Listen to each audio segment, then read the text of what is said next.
My name is John Passfield, and this is Video 6, Bethune in China. Here is the cover of the novel from which I'm going to read. Bethune, the Only Person Alive in the World, a novel by John Passfield. That's a picture painted by the historical Norman Bethune of himself, and I think it captures his personality, rather fierce, determined person, a man of action, a man of thought-action, a man of action-thought.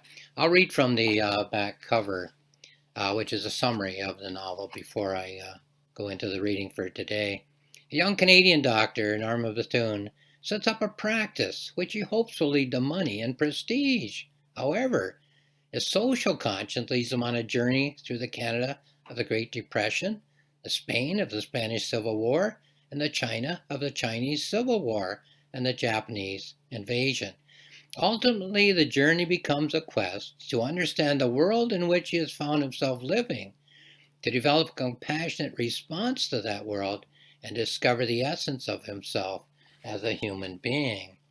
Now, the novel has 16 chapters. The first 5 are in Canada.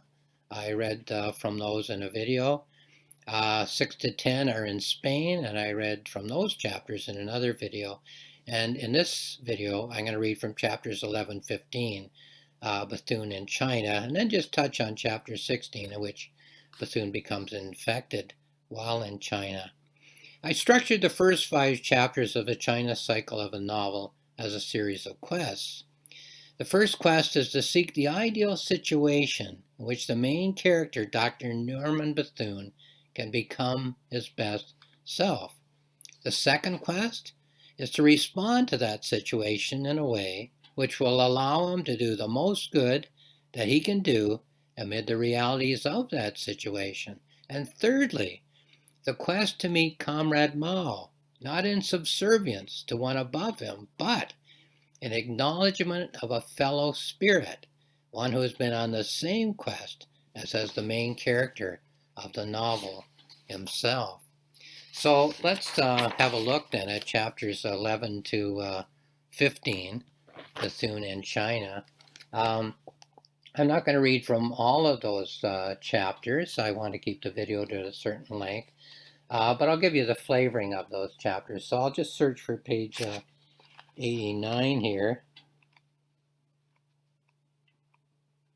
which is the first segment of Bethune in China. So things went well in Spain. He invented the mobile blood transfusion unit and put that in operation. But then he was called back home. He couldn't get along with people who were equal to him or above him. He just couldn't. He had a personality that had to put his ideas into action. And he not only wanted to put them into action for himself, say as a doctor in an operating room who would be in charge, but for a whole society. And this is where he ran into problems. Not everybody agreed with his ideas being the operative ideas for a whole society. So he left Spain. He plunges into China, another place where he's searching for the ideal situation in which he can become his best self, make his best contribution to humanity. Here it is. Awakening at 3 a.m. We have stopped. Darkness. Where can we be? Chatter in Chinese outside. Rolling over on a bag of rice and peering through slats in his boxcar. Group of soldiers and engineer in the light of a torch. Sliding down the bags of rice and crawling over to the door. Raising a latch and sliding it open enough to squeeze through. My interpreter sliding with me. Jean Ewan, a Canadian doctor, remaining inside. We'll let you know. The officer glancing aside at me without missing an angry word. He says we have 400 bags of rice. Must not be let to fall into the hands of Japanese. Must get to the 8th Route Army before the attack. Engineer says he will go no further. Yesterday the train was buzzed a number of times by Japanese planes, probably hoping their troops will catch us and take the rice. Hot day coming today. We'll have to walk. Go across the river into Shensi and then walk to Yan'an. The engine chuffs and puffs as it waits by the siding on the track. Engineer says the train will not go on. Well, what to do then? You're on a train filled with rice. The Japanese are buzzing it with planes, but hoping to capture it. And you have to get the rice to the 8th Army. And Bethune, of course, wants to get to the 8th Army of Chairman Mao to offer his services as a doctor. Page 93. Dust. Exhaustion, bitter cold at night and blazing heat by day. Deserted villages, empty fields, walking all the way to the Yellow River. The enemy 25 miles behind in close pursuit.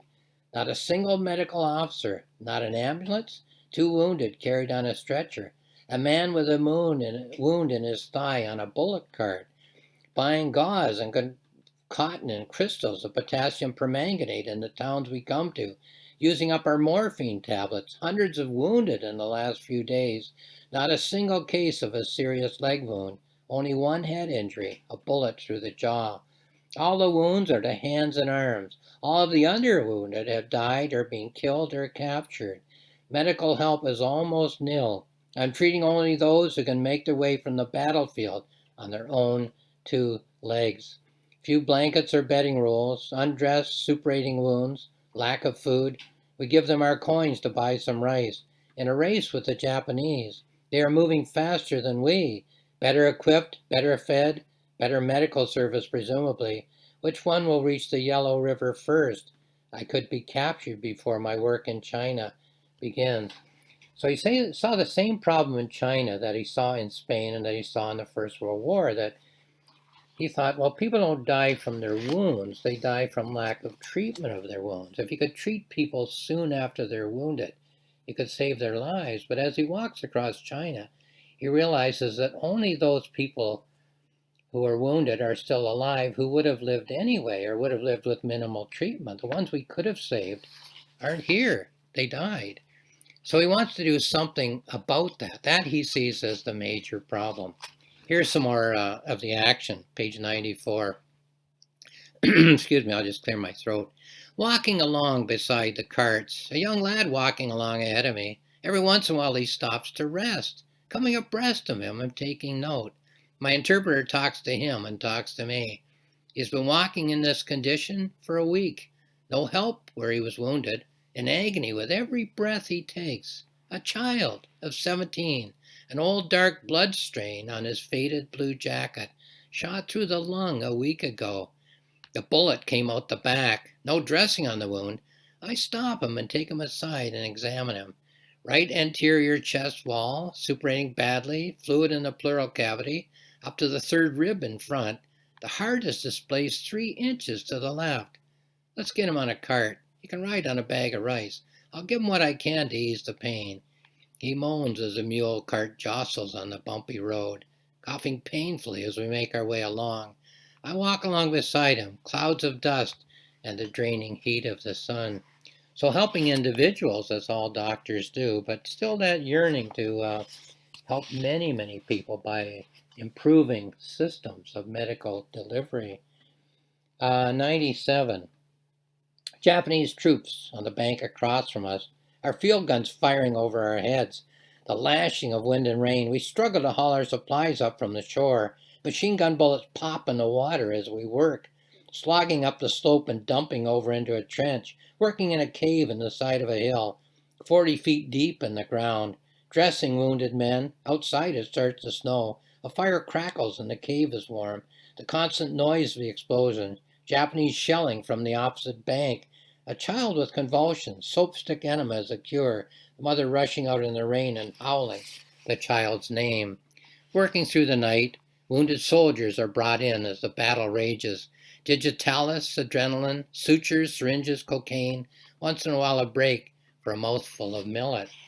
So what to do? I mean, operate on the people in front of you, but can you do more? So I'm going to skip chapter 12, just for brevity's sake, and go into chapter 13. So he gets an idea and he implements it, but as I read this, you can see what went wrong with that idea. The sun coming in over the mountain tops, the valley below the deserted Buddhist temple, slanting rays on cement roofs, the faint odor of burning wood, a blackened brick-strewn compound, 52 miles from the enemy, the burp of machine guns and the crash of artillery. They could come back in less than an hour. An old man raking among the burnt ruins, a few boys playing with scattered bricks, blackened walls and roofless beams, a flock of pigeons in an aerial ballet. Very quiet, very still, desolated. I sift among the ruins, but find very little. Whatever couldn't be taken has been burned. So I left out chapter 12, but he sets up a stationary model hospital. And in that hospital, he trains young Chinese, male or female, irrelevant to him, irrelevant to the communists, to be doctors, nurses, orderlies, and so on. But the problem was it was stationary, so it worked perfectly to help, as I say, not just individuals, but a whole society, in this case, the 8th Road Army. But the Japanese overran it and took what they could use and destroyed the rest. So what to do to help in a big way, not just in a personal way. Page 111, next action scene I'm going to read. On the move across the countryside, inspecting the regional hospitals, a small town cupped in the hills, a treeless horizon and ancient walls, wounded soldiers hobbling along the streets, banners and posters on the walls, the war in China, the news of the world, drawings, poems, criticism, comments, students strolling along the streets in the faded blue cotton uniforms of the army, mule drivers, shopkeepers, messenger boys, on the playground the shouts of a bayonet drill, mass singing from a classroom window. The sun shines down from a cloudless sky, wondering how best to serve, work to be done, war to be fought, a country to be saved. So Dr. Norman Bethune and many people preparing to serve the cause as soldiers, but that wasn't for him. He was a doctor, a physician. So how best for him to serve, and to serve not only as an individual, but to serve as a people changing a system. So many people are served. That was his problem. That was his quest, his problem to solve. Here's page 114. Pantang, a hospital to the north of Changchun.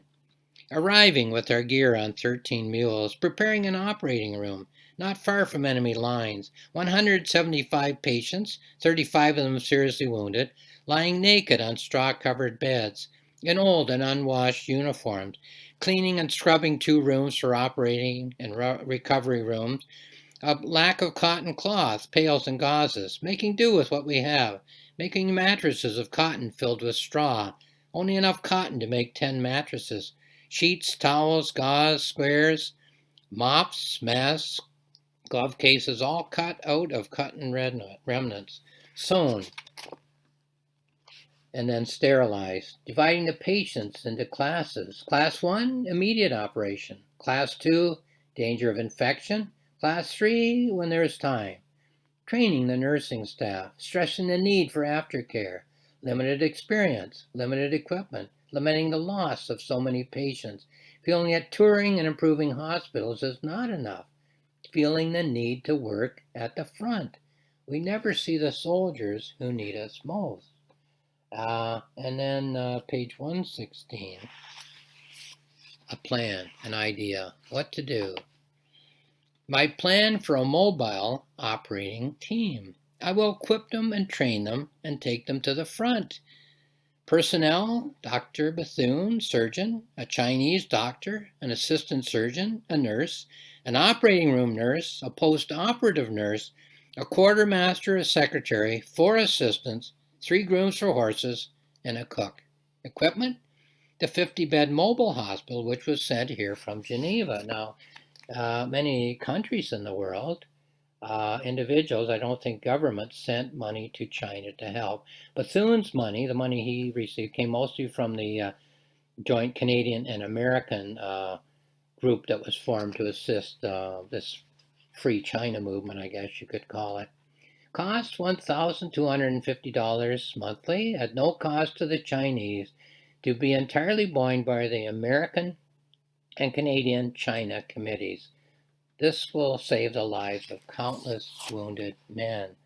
So that's chapter 13. I'm going to just skip chapter 14, in which he puts the mobile operating hospital into service. So in Spain, it was a mobile blood transfusion unit.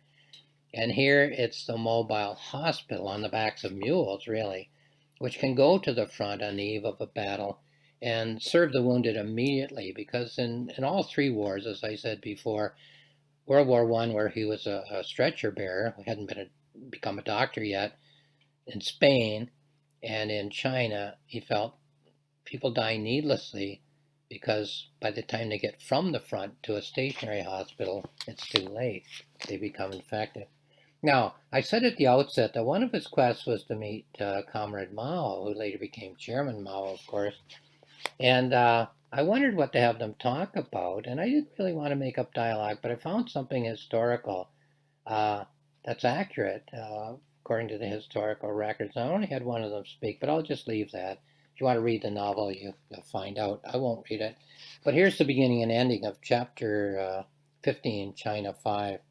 Midnight, cold and clear, stars in the sky as the sparks fly up from our fire. A rider comes out of the shadows. Comrade Mao will see you now.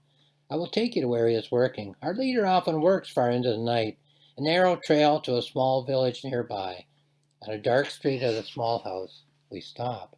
While they have their conversation, which I report in the novel, it's all in the mind of Dr. Norman Bethune, the main character. So it's not me reporting, but Dr. Bethune thinking. Here's what he thinks in the last segment of chapter 15, China 5. The secretary enters the room and waits. Comrade Mao rises and walks over to him and listens to whispered words. The whispers cease and the secretary turns and leaves. I rise and stand by the table. You must excuse me. Pressing news. I'm called away. We bow to each other. We shake each other's hand.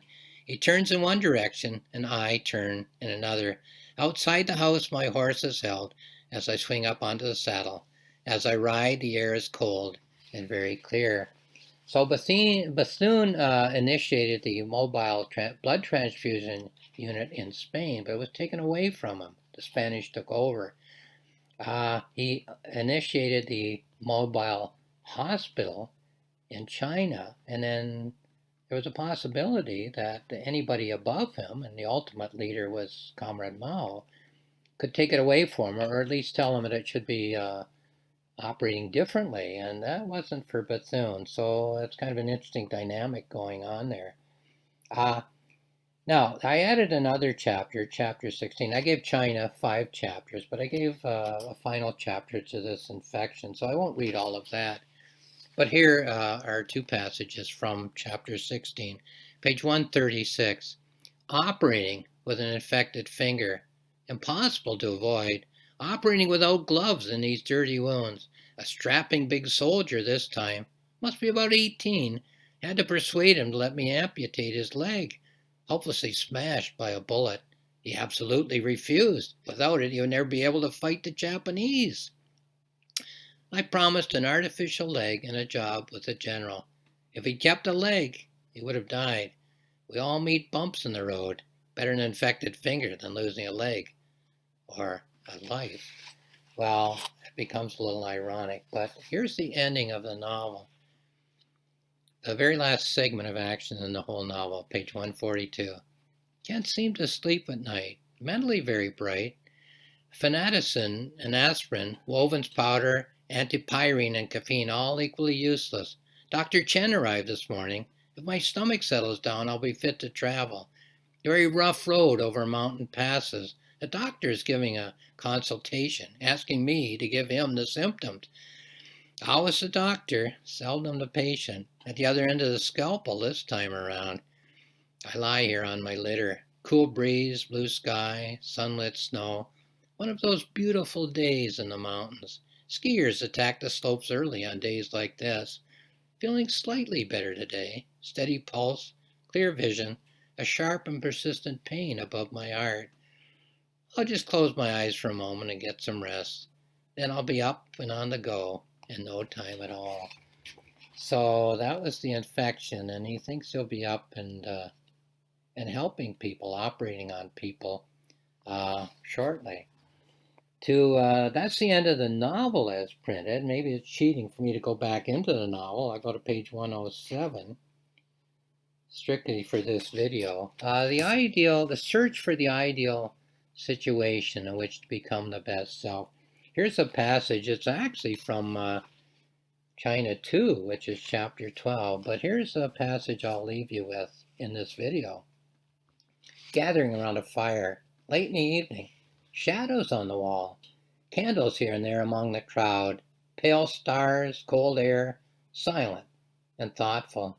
Everyone tired and everyone calm at the end of the day. Someone calls out for a song. A little girl, nurse in training, sets her candle down and stands amid the group. We are an oppressed nation. We must resist our captors, our oppressors. Only by fighting when we can we continue to exist. My interpreter whispers the words. I applaud with the others. Now seems to be my turn.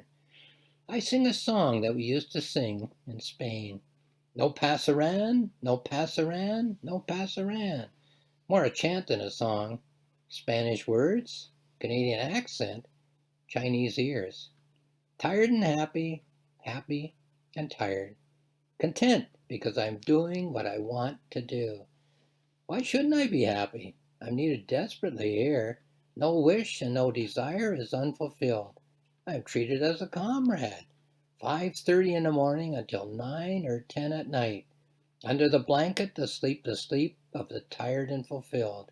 Then up again in a day of saving lives.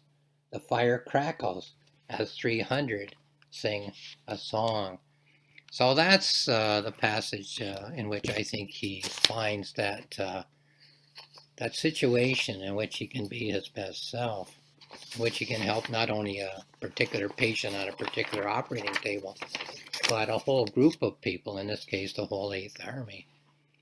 Here's some notes, two of them, from, books actually, which I'll tell you about in a minute, that I wrote while I was working on this novel. The historical Bethune knew, number one, what he had given up in Good Riddance, and number two, what he'd given up and missed. Coffee, art, music, discussions with friends, his language. He didn't speak Spanish, he didn't speak Chinese. And that was kind of an advantage. He got along with people if he didn't have to interact with them too closely. So, but I'll just leave that aside. But he also knew what he had gained.